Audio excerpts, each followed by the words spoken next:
Hi, welcome back to the last of the really great Whangdoodles. Today I'm going to be reading Chapter 3 of Part 3.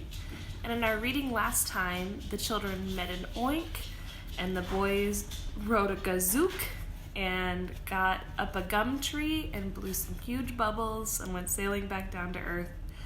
And now they started to make their way back on the path toward the palace again. So here's Chapter 3.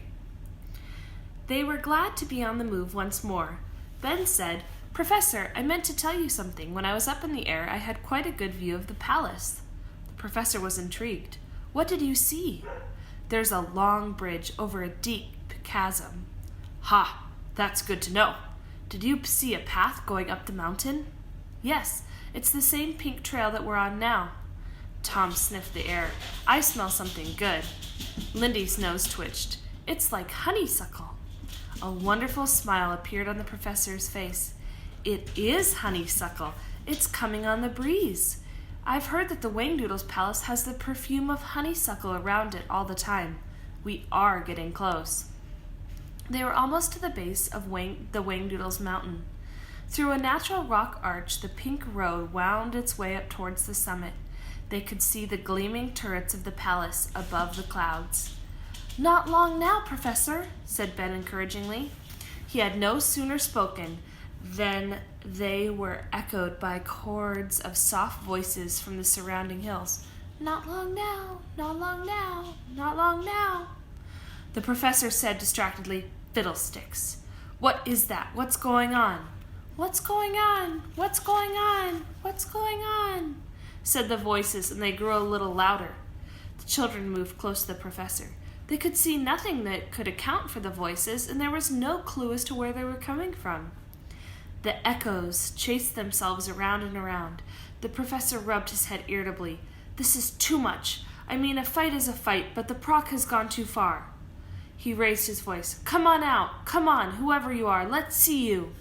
"Let's see you. Let's see you. Let's see you," mocked the voices, laughing shrilly. Lindy took the professor's hand. Her face was white with fear. Ben felt the anger welling up within him. "Now stop that!" he cried. "Stop that! Stop that! Nya, nya, nya, nya, nya!" The voices grew louder yet. Then, quite suddenly, and with tremendous energy, a large furry creature hurled out of nowhere and landed on the path in front of the professor.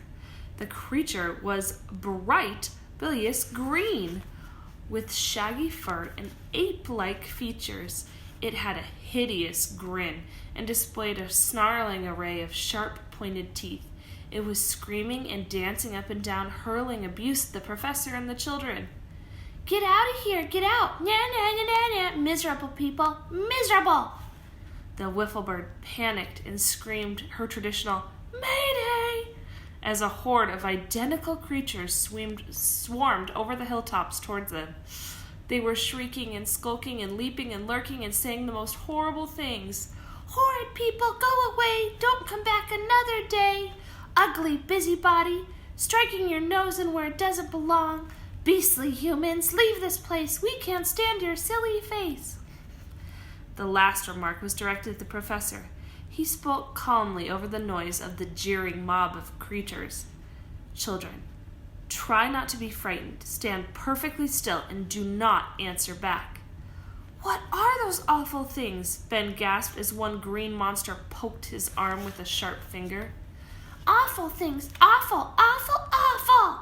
yelled all the furry monsters. "They're called swamp gaboons, I think," said the professor. His head was beginning to pound from the noise. Swamp gaboons, handsome, happy, crazy loons." The creatures all linked arms, completely blocking the archway. They executed a series of precision high kicks, and the sight of them bobbing up and down like a chorus line with their shaggy fur was almost funny.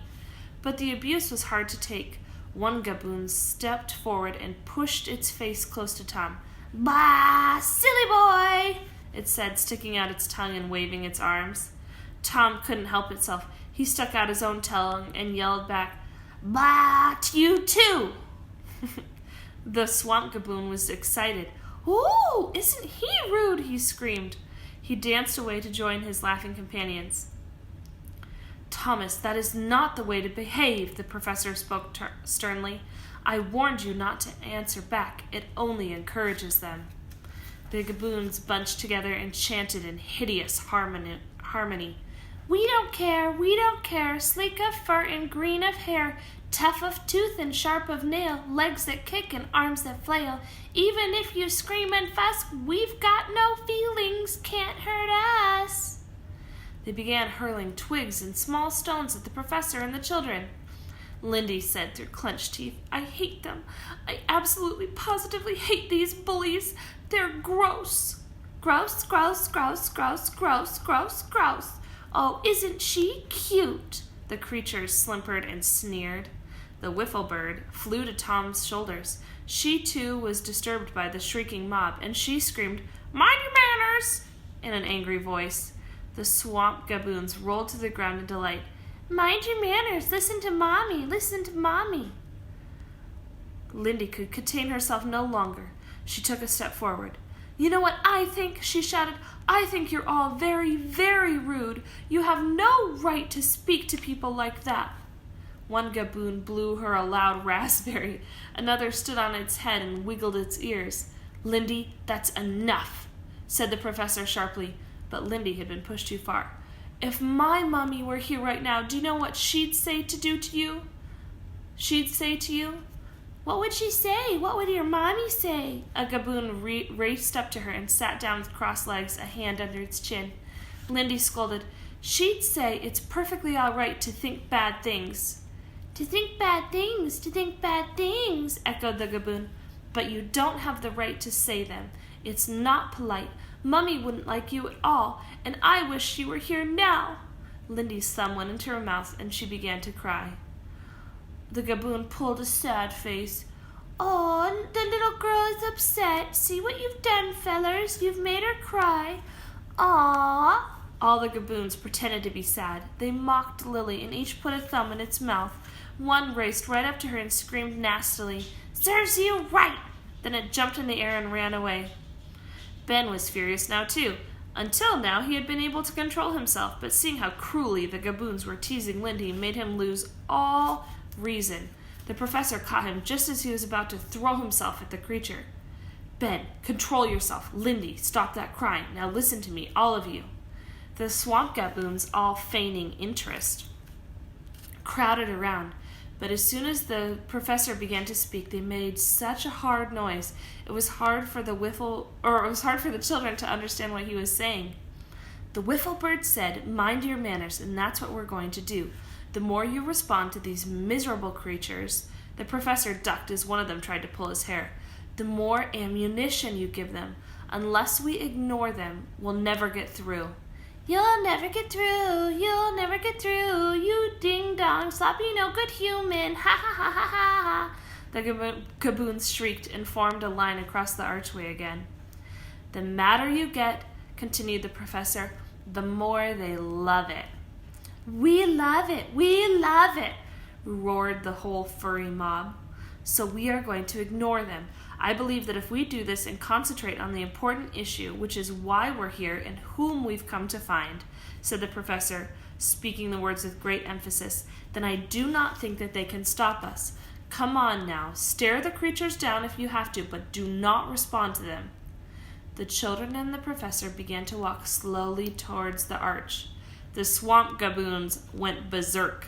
Hateful boy, silly girl, monster man, they yelled. They tugged at the professor's clothing and pulled Lindy's hair and pinched Ben and Tom.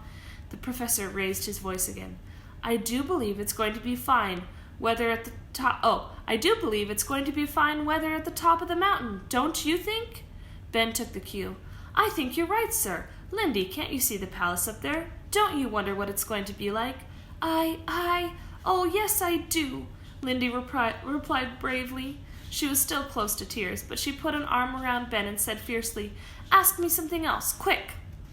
Well, now, Professor, Lindy wants me to ask her something. Tom, do you have anything to say? Ben had no idea what he was talking about, but he was just saying things that made it easier to ignore the tormenting crowd.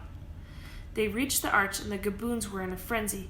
Don't you dare go through! Don't you dare! They screamed. One gaboon with a bad breath thrust its face close to Tom. "Don't you know you have a silly nose?" it hissed. Tom swallowed hard. The professor said lightly, "Steady, Tom."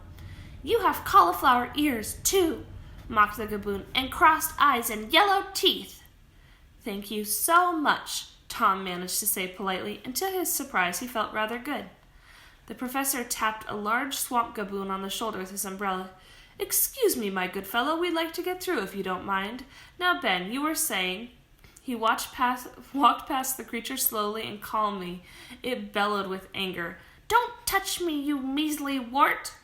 It belched loudly in Ben's ear. The boy jumped, but he kept his arm around Lindy and continued to walk beside the professor. "Not long now, I think," said the professor. "See, we're under the arch, and there is the road ahead. Keep your eyes on it, children." Look out, there's a monster behind you," screamed the gaboons. "Don't look back," urged the professor. "Your shirt's hanging out, you ridiculous boy." Tom felt something tugging at his pants. He put his hand behind him, and a swamp gaboon grasped his fingers and held them tightly. Tom looked imploringly at the professor. "Keep walking, Tom. Even if you drag the creature with you, just keep moving." The swamp gaboon hung on and dug its heels. It sat down on the road like a sulky child refusing to walk. "I'll bite you," it said cunningly. "I'll bite your hand off, you nasty boy." Tom felt sharp teeth nibbling at his fingers. It took all of his self-control to overcome his panic. Then he had an idea. He turned quickly and whacked the gaboon sharply on the top of its head. At the same time, he pumped the hand that was holding his and said politely, "It was such a pleasure meeting you, old boy. Goodbye." The gaboon was so surprised that it released Tom's fingers, and the boy instantly put both hands in his pockets. Now the swamp gaboons changed their tactics. As the professor and the children walked farther and farther away from them, they sobbed and howled and tried all manner of last-minute tricks to gain their attention.